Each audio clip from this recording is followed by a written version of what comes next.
Hello everyone, welcome back to my channel. நான் தான் Imtiaz and this is the 5% club. இது ஒரு market analysis video, so let's get right into it. Guys, எல்லாரும் நல்லா இருக்கீங்கன்னு நினைக்கிறேன்.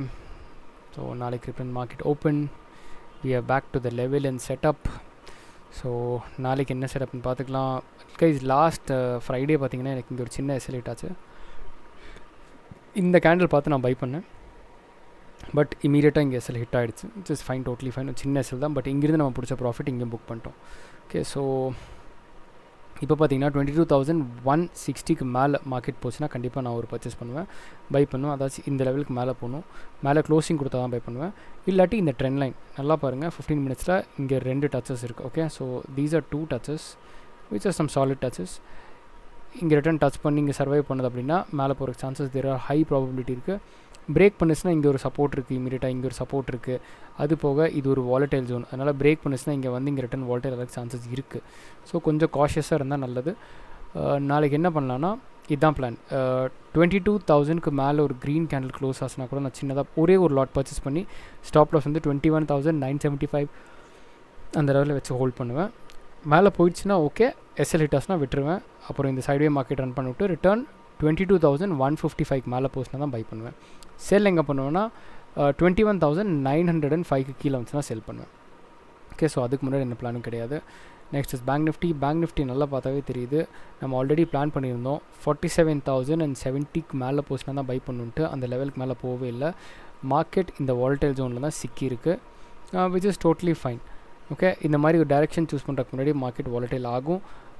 அது வந்து நம்ம அக்செப்ட் பண்ணி தான் ஆகணும். இந்த இடத்துல அதிகமாக எஸ்எல் கொடுக்காமல் ஒரு 2 எஸ்எலோட வெளியே வந்துட்டால் வெரி குட்.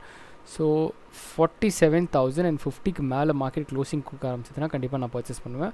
செல்லிங் எங்கே பண்ணுவேன் அப்படின்னா இது ஒரு இம்பார்ட்டண்ட்டான ஸ்விங். ஓகே, அதாச்சும் 46,570க்கு கீழே க்ளோசிங் கொடுத்தா தான் வந்து நான் செல் பண்ணுவேன். அதுக்கு முன்னாடி நான் செல் பண்ண மாட்டேன்.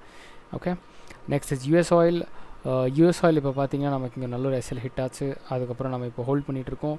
திருப்பி இது வந்து $80.85 மேலே போச்சுன்னா பை பண்ணுவேன். செல் எங்கே பண்ணுவேன்னா $80.50 கீழே போச்சுன்னா செல் பண்ணுவேன்.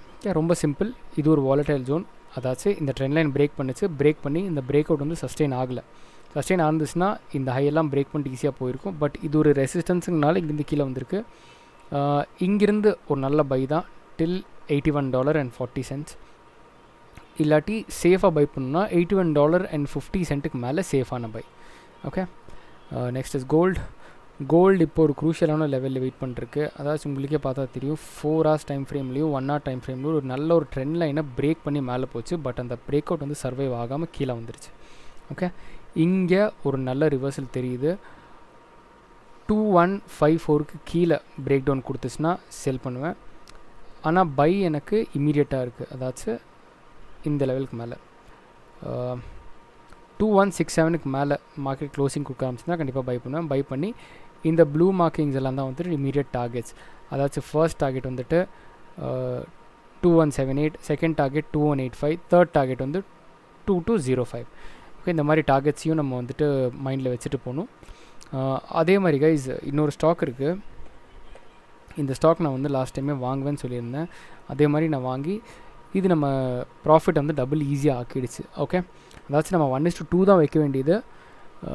நான் நல்ல ஒரு குவான்டிட்டி வாங்கினேன், ஒரு குவான்டிட்டி வாங்கி ஹோல்ட் பண்ணியிருந்தேன். இந்த இடத்துல நிறைய பேர் எக்ஸிட் பண்ணியிருப்பாங்க, but that is a mistake. இங்கே நிறைய பேர் எக்ஸிட் பண்ணக்கூடாது. நம்ம ஸ்டாப் லாஸ் இங்கே வச்சிருக்க காரணம்னா இந்த கேண்டில் ரெஸ்பெக்ட் பண்ணுறோம். ஓகே, இந்த இடத்துல பை பண்ணியிருக்கவங்க எல்லாம் கண்டிப்பாக வந்து ஹோல்ட் பண்ணுவாங்கன்னு தெரியும். அதே மாதிரி நல்ல கன்சால்டேஷனுக்கு அப்புறம் ஒரு பிரேக் அவுட், அதுவும் ஹெவியான பிரேக் அவுட். நம்ம வந்து 530ல் வாங்கினோம், இப்போது 822ல் இருக்குது. இன்னி கொஞ்சம் போச்சுன்னா டபுள் ஆயிரும் ஈஸியாக. So this is a very good stock guys. It's a very good stock. என் ஃப்ரெண்ட்ஸ் இன்னுமே ஹோல்ட் பண்ணிட்டு தான் இருக்காங்க, நானும் ஹோல்ட் பண்ணிட்டு தான் இருக்கேன். So there is a very high potential. ஸோ இது போர்ட்ஃபோலியோவில் இருந்தால் கண்டிப்பாக ஹோல்ட் பண்ணுங்கள். அது போக பையிங்ஸும் நல்லா ஆயிருக்கு. எங்கேயாச்சும் புல் பேக் தெரியுது இல்லை இந்த மாதிரி திருப்பி கன்சல்டேஷன் தெரிஞ்சுன்னா கண்டிப்பாக ஆட் பண்ணுறது தப்பு கிடையாது. Okay, so that's it for today's video guys. இந்த வீடியோ கண்டிப்பாக உங்களுக்கு ஏதாச்சும் இன்ஃபர்மேட்டிவாக இருக்கும்னு நினைக்கிறேன். உங்களுக்கு இந்த மாதிரி நெக்ஸ்ட் வீக் அப்புறம் வந்து பார்த்திங்கன்னா ஸ்ட்ராட்டஜிஸ்லேயும் கொஞ்சம் சைக்காலஜி அப்புறம் ரிஸ்க் மேனேஜ்மெண்ட்லேயும் இன்னும் கொஞ்சம் ஃபோக்கஸ்டான வீடியோஸ் பண்ணலான்ட்டு இருக்கேன். கண்டிப்பாக சப்போர்ட் பண்ணுங்கள். அதே மாதிரி ஷார்ட்ஸையும் பார்த்து முடிஞ்ச அளவுக்கு ஷேர் பண்ணுங்கள், அப்போ தான் என்னாலையும் க்ரோ பண்ண முடியும். உங்களுக்கு கண்டென்ட் பிடிச்சிருந்தா please like, share and subscribe பண்ணுங்கள். நீங்கள் சப்போர்ட் பண்ணால் தான் என்னாலையும் க்ரோ பண்ண முடியும். Thank you so much. Take care.